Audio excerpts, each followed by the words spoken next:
don't think there's much debate at number 16 coming in at the bottom of the league. It's going to be the Mississippi State Bulldogs. Coming off a 2-10 year last year, 0-8 in conference play. Jeff Lebby's first season, not great, really searching for an identity all year long. They did lose 4 close games. They were 0-4 in games decided by 10 points or less, but anytime you get blown out by a team from the MAC in the non-conference portion of the schedule, it's not going to be a good season for you, and just a not really great way to start off. But they were kind of up against it for a good portion of the year. Blake Shapen injured in the 4th game of the year last year. He gets a redshirt year. Former conference champion Blake Shapen, I might add, at Baylor a few years back, if you remember that far back. Still playing college football, still gets one more year. Back leading the offense this year. They brought in some competition for him. Didn't really work out in the spring, bringing in a couple guys that they thought would push Shapen, but it does look like Shapen's going to be the guy. Around the team, guys, it's really hard to find positives, I will confess, but I did find one. I really do like the running back group. They bring back a couple of guys. They bring back Devon Booth and Johnny Daniels. They combined for almost 1,300 yards last year, actually 1 yard short at 1,299. They also brought in Fluff Bothwell from South Alabama, who averaged 7.5 yards per carry for the Jaguars last fall. I like the backfield. That's a really good positive place to start. Outside of that, I'll turn it over to you guys. If you guys have a positive nugget that I'm missing, the defensive line couldn't get much worse than they were last year. Brought in 10 transfers. Rasheem Thomas from Northern Illinois looks like a nice piece there.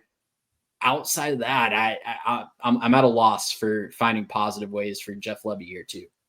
I feel so bad for Hail State fans because, gosh, they're such a loyal fan base, such a unique fan base down there in Stark Vegas. For as much as we hate when our team goes to play there, the game day atmosphere certainly is, I think, one of the more exciting atmospheres in college football.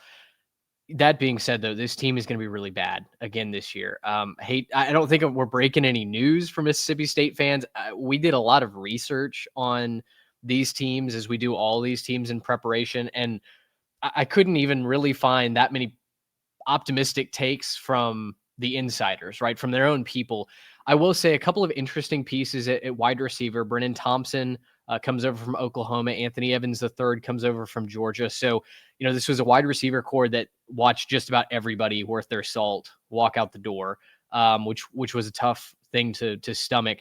Kamario Taylor is the name at quarterback that I want people to know. He's a 4-star true freshman that came in. You mentioned Luke Cromanhook, I believe, is who you were referring to earlier from, I think it was Florida State, and then I can't remember if he transferred to Southern Miss or if that was a different former Florida State failure.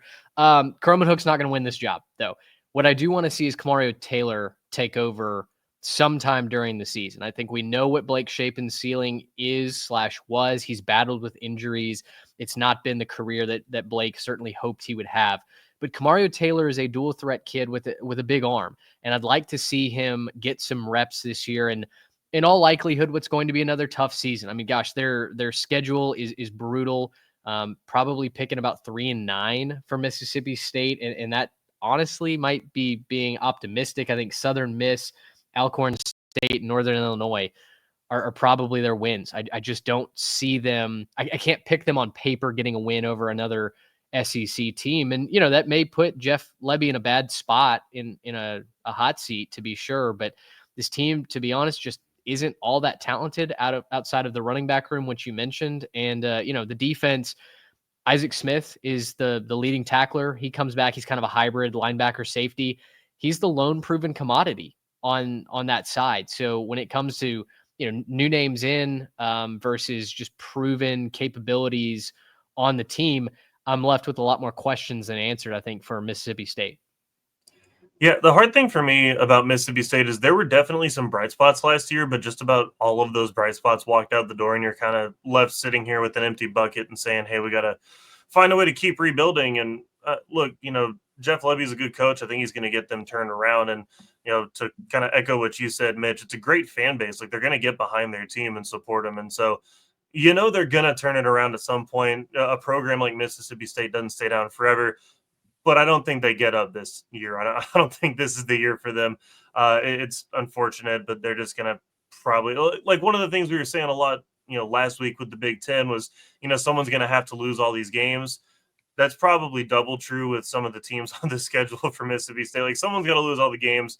It's probably going to be a lot of Mississippi State losing those games this year. It sucks that they're in this position. I do think they can start to build. They're going to need to see some bright spots this year, or else obviously it's going to be a tough rebuild. Watching your roster continue to get just kind of dinked and dunked, and then it take a little piece here, take a little piece there when it hits a transfer portal. But if you can start to build a little momentum and start to develop some guys, I think that's what you're looking for this year, is to start to watch players that can break out and show you a little bit of the future. Yeah, that's a good point. Looking for the future. I don't think they're going to be as outclassed athletically as they were in conference games last year. You look at, I was reading Phil Steele's write-up on Mississippi State, and he basically said, when they look outsized by Toledo on both sides of the line of scrimmage, it doesn't bode well. I don't think that's going to happen this year. You look up and down the depth chart, they brought in a lot of transfers, both sides of the line of scrimmage on the offensive and defensive lines, a lot of bigger dudes that are at least physically going to be up to snuff for games in the SEC. Don't know if the skill's there quite yet on both sides of the line of scrimmage to actually translate to wins, but I definitely think you could see this be a 4-8 team instead of a 2-10 team. And I think if you're a Bulldog fan going into the season, you'll take that. Yeah, go beat Arkansas on the road. Find a way to win one of your home games in conference. The problem is the schedule is just gross. They were one of those two teams that got absolutely the short end of the stick from the SEC office, right, when they decided to play favorites. And a team like Texas got some very favorable draws. Teams like Oklahoma and Mississippi State got zero favors. So I feel like no matter what you're looking for as far as progress athletically, I think you're going to have to take your hope and your happiness from things other than the win column.